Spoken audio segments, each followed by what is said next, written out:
Okay, what's the sound called? Alright.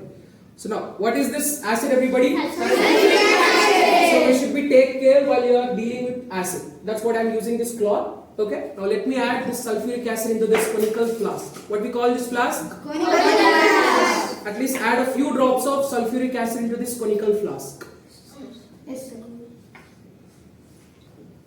Let me take a few pieces of aluminum foil papers or zinc granules. Alright?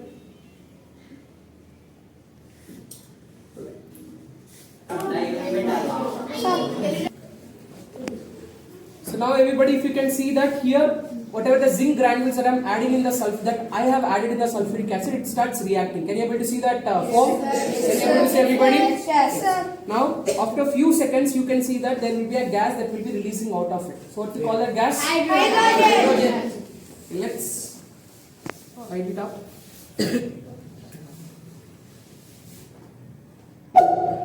Okay, so what's the sound that we heard now?